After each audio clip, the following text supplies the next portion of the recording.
Bonjour et bienvenue à tous. Vous êtes sur la chaîne Parole de vie quotidienne, un espace pour grandir dans la parole de Dieu. Nous sommes mardi et dans quelques instants, nous allons entrer ensemble dans la méditation biblique du jour. Première lecture. Lecture de la lettre de Saint Jacques. Heureux l'homme qui supporte l'épreuve avec persévérance, car, sa valeur une fois vérifiée, il recevra la couronne de la vie promise à ceux qui aiment Dieu. Dans l'épreuve de la tentation, que personne ne dise « Ma tentation vient de Dieu ». Dieu, en effet, ne peut être tenté de faire le mal, et lui-même ne tente personne. Chacun est tenté par sa propre convoitise, qui l'entraîne et le séduit.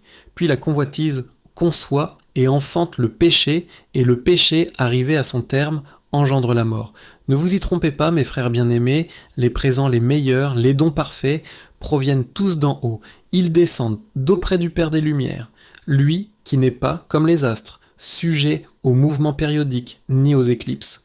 Il a voulu nous engendrer par sa parole de vérité, pour faire de nous comme les prémices de toutes ses créatures. Parole du Seigneur. Évangile de Jésus-Christ selon saint Marc. En ce temps-là, les disciples avaient oublié d'emporter des pains. Ils n'avaient qu'un seul pain avec eux dans la barque. Or, Jésus leur faisait cette recommandation. Attention, prenez garde au levain des pharisiens et au levain d'Hérode. Mais ils discutaient entre eux sur ce manque de pain. Jésus s'en rend compte et leur dit « Pourquoi discutez-vous sur ce manque de pain ? Vous ne saisissez pas ? Vous ne comprenez pas encore ? Vous avez le cœur endurci, vous avez des yeux et vous ne voyez pas, vous avez des oreilles et vous n'entendez pas, vous ne vous rappelez pas. Quand j'ai rompu les 5 pains pour 5000 personnes, combien avez-vous ramassé de paniers pleins de morceaux ? Ils lui répondirent « 12. Et quand j'en ai rompu 7 pour 4000, combien avez-vous rempli de corbeilles en ramassant les morceaux ? Ils lui répondirent « 7. Il leur disait « Vous ne comprenez pas encore ? Acclamons la parole de Dieu. » Les lectures d'aujourd'hui nous adressent un appel très clair. Veillez sur notre cœur. Car la plus grande bataille du croyant ne se déroule pas à l'extérieur. Elle se joue à l'intérieur. Dieu veut nous conduire vers une foi plus lucide, plus stable et plus reconnaissante. 1. Heureux celui qui tient bon dans l'épreuve. La lettre de Épître de Jacques commence par une promesse magnifique. Heureux l'homme qui supporte l'épreuve avec persévérance. Remarquez bien, le bonheur dont parle la parole n'est pas un bonheur fragile, dépendant des circonstances. C'est un bonheur profond, enraciné dans la fidélité. Persévérer ne signifie pas ne jamais souffrir. Cela signifie refuser d'abandonner Dieu, même lorsque le chemin devient difficile. Chaque épreuve traversée avec foi fortifie l'âme. Chaque combat spirituel remporté agrandit notre capacité d'aimer. Et Dieu promet une couronne de vie, image puissante qui nous rappelle que nos luttes ne sont pas vaines. Rien de ce que vous supportez avec Dieu n'est perdu. Peut-être êtes-vous fatigué aujourd'hui, peut-être portez-vous une lutte intérieure que personne ne voit. Entendez ceci, votre persévérance touche le cœur de Dieu. 2. Dieu n'est jamais la source du mal. Une vérité essentielle est proclamée, Dieu ne tente personne. Combien de personnes, dans la douleur, finissent-on par penser « Pourquoi Dieu m'envoie-t-il cela ?» Mais la parole est claire, le mal ne vient pas de Dieu. Dieu éprouve parfois pour faire grandir, mais il ne séduit jamais vers le péché. Alors d'où vient la tentation ? Saint Jacques répond avec une grande lucidité, elle naît souvent de nos désirs désordonnés. Le danger commence toujours discrètement. Une pensée que l'on entretient, une compromission que l'on justifie, une habitude que l'on banalise, puis le cœur s'habitue et s'éloigne. Voilà pourquoi la vigilance est un acte d'amour envers notre âme. Protéger son cœur, c'est protéger sa vie. 3. Se souvenir que tout bien vient d'en haut. Jacques nous offre ensuite une parole lumineuse. Les dons parfaits descendent d'auprès du Père des Lumières. Dieu est présenté comme une lumière sans variation, sans ombre, sans éclipse. Contrairement à nos émotions changeantes, contrairement aux sécurités du monde qui vacillent, Dieu demeure constant. Si vous regardez attentivement votre vie, vous verrez déjà ses dons, la force d'un jour difficile, une consolation inattendue, une rencontre providentielle, une porte ouverte, une paix inexpliquée. Nous demandons souvent davantage, mais prenons-nous le temps de reconnaître ce qui est déjà là, la gratitude ouvre les yeux du cœur. Et plus nous reconnaissons les dons de Dieu, plus notre confiance grandit. 4. Dieu ne nous abandonne jamais. Le psaume 94 nous rassure avec tendresse. Quand je dis « Mon pied trébuche, ton amour, Seigneur, me soutient ». Quelle image magnifique! Le croyant n'est pas celui qui ne trébuche jamais, c'est celui qui découvre que Dieu le rattrape. Vous avez peut-être déjà vécu cela. Au moment où vous pensiez tomber, une force vous a relevé. Au moment où tout semblait s'écrouler, vous avez tenu. Ce n'était pas un hasard, c'était la fidélité de Dieu. Même lorsque vous vous sentez fragile, vous êtes porté. Même lorsque votre foi vacille, Dieu ne vacille pas. 5. Le danger du levain invisible. Dans l'Évangile selon Marc, Jésus-Christ avertit ses disciples. Prenez garde au levain des pharisiens et au levain d'Hérode. Le levain est presque invisible, mais il fait lever toute la pâte. Jésus parle ici d'influence intérieure qui déforme peu à peu le cœur. Le levain des pharisiens peut être l'hypocrisie, paraître juste sans chercher à l'être vraiment. Le levain d'Hérode peut être la recherche du pouvoir, du contrôle, ou l'attachement excessif aux choses du monde. Le danger n'est pas toujours spectaculaire, souvent il commence petit. Une foi devenue mécanique, une prière sans attention, une conscience que l'on endurcit, une confiance remplacée par l'inquiétude. C'est ainsi que le cœur peut se fermer sans même s'en apercevoir. D'où la question grave de Jésus. Vous avez des yeux et vous ne voyez pas. Autrement dit, êtes-vous encore attentif à ce que Dieu fait ? 6. Le drame de l'oubli. Les disciples s'inquiètent parce qu'ils n'ont qu'un seul pain, mais ils oublient qu'ils sont avec celui qui a multiplié les pains. Quelle image de nos propres vies! Combien de fois Dieu nous a-t-il secourus? Et pourtant, dès qu'un nouveau manque apparaît, l'inquiétude revient.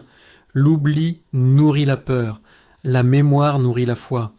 Se souvenir des fidélités passées de Dieu nous donne la force d'affronter l'avenir. Si Dieu a agi hier, il agira encore. Ce que Dieu veut déposer dans votre cœur aujourd'hui. À travers ces lectures, le Seigneur nous invite à 3 attitudes essentielles. Persévérer dans l'épreuve sans perdre courage.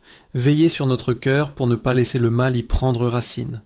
Nous souvenir de tout ce que Dieu a déjà accompli. Peut-être traversez-vous une saison de combat intérieur. Peut-être luttez-vous contre une tentation, une fatigue spirituelle ou un découragement. Écoutez cette vérité avec votre cœur. Dieu ne vous abandonne pas. Il vous soutient même lorsque vous ne le sentez pas. Et il continue de répandre ses dons sur votre vie. Alors ne laissez pas votre cœur s'endurcir. Restez ouvert, restez confiant, restez vigilant. Et surtout, n'oubliez jamais que marcher avec Dieu ne signifie pas ne jamais tomber. Cela signifie toujours être relevé. Prière du jour. Seigneur, garde mon cœur et rends ma foi vigilante. Père de lumière, je viens à toi dans le calme de cet instant, désireux de me laisser rejoindre par ta présence. Merci pour ta parole qui éclaire mon chemin et qui révèle ton cœur rempli de bonté. Aujourd'hui, à travers l'épître de Jacques, tu me rappelles que celui qui persévère dans l'épreuve est heureux. Mais Seigneur, tu vois combien persévérer est parfois difficile. Lorsque les combats se prolongent, lorsque les tentations reviennent, lorsque la fatigue s'installe, mon courage peut vaciller. Alors je te prie, donne-moi une foi qui tient bon.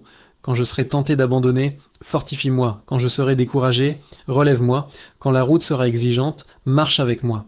Quand mes pensées deviennent nombreuses et confuses, sois ma paix. Quand l'inquiétude frappe à la porte de mon cœur, rappelle-moi que tu ne m'abandonnes jamais.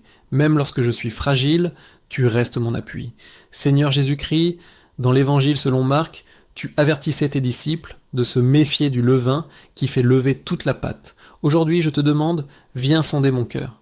S'il y a en moi un levain d'orgueil, enlève-le. S'il y a une foi devenue superficielle, réveille-la. S'il y a une dureté cachée, adoucis-moi. S'il y a une hypocrisie que je ne vois pas, révèle-la avec douceur. Empêche mon cœur de s'endurcir. Donne-moi un esprit humble, capable de se laisser corriger, capable de grandir, capable de recommencer.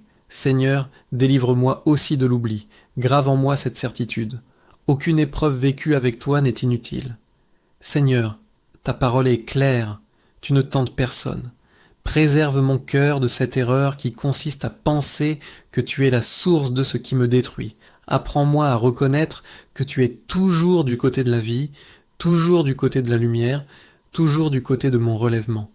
Donne-moi le discernement pour voir d'où viennent mes combats intérieurs. Lorsque mes désirs cherchent à m'entraîner loin de toi, réveille ma conscience. Lorsque quelque chose commence à obscurcir mon âme, viens vite m'éclairer. Garde-moi des compromis silencieux, de ces petites habitudes qui éloignent peu à peu de ta présence. Seigneur, je veux veiller sur mon cœur, car je sais que c'est là que se décide ma fidélité. Ta parole me rappelle aussi que tout don parfait vient de toi, Père des Lumières, immuable et fidèle. Ouvre mes yeux pour reconnaître les grâces déjà présentes dans ma vie, la force que tu me donnes chaque jour, les protections invisibles, les consolations discrètes, l'amour reçu à travers les autres, et même les épreuves qui me font grandir. Délivre-moi d'un esprit de plainte et fais naître en moi un cœur reconnaissant, car la gratitude agrandit l'âme et me rapproche de toi. Seigneur, lorsque mon pied trébuche, comme le chante le psaume 94, que ton amour me soutienne. Combien de fois as-tu agi dans ma vie, et pourtant, face à une nouvelle difficulté, je doute encore. Rappelle-moi tes fidélités passées. Quand la peur me dira que tout est perdu, que ma mémoire spirituelle proclame « Dieu a déjà ouvert des chemins, il en ouvrira encore ». Apprends-moi à te faire confiance, même lorsque mes ressources semblent limitées, même lorsque je n'ai qu'un seul pain, car ta puissance dépasse toujours ce que je vois. Aujourd'hui, je dépose devant toi mes luttes intérieures, mes tentations, mes fragilités, mes chutes passées et mes peurs pour l'avenir. Remplis-moi de ta force. Fais de moi une personne vigilante sans être inquiète, prudente sans être paralysée, consciente sans perdre la paix. Donne-moi la persévérance des âmes profondes et la simplicité de ceux qui s'abandonnent à toi. Seigneur, garde mon cœur dans ta lumière. Que rien en moi ne m'éloigne de ton amour. Et si un jour je m'égare, viens me chercher. Si je tombe, relève-moi. Si je me refroidis, rallume le feu de ma foi. Je veux marcher avec toi, non seulement dans les jours faciles, mais aussi dans les saisons exigeantes, car je crois ceci de tout mon cœur. Tu es un Père fidèle, tu ne m'abandonneras jamais, et ta grâce me portera jusqu'au bout. Alors aujourd'hui encore, je te dis, protège mon cœur, fortifie ma foi, et conduis-moi vers la vie. Amen.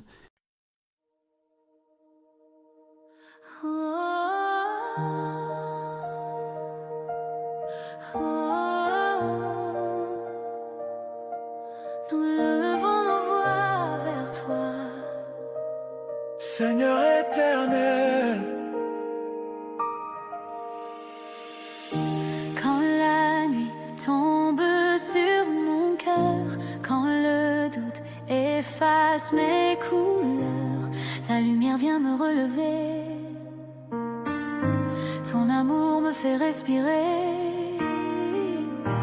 Dans le désert, tu es ma source, dans la tempête, tu es ma force. Même quand je ne vois demain, je sais que tu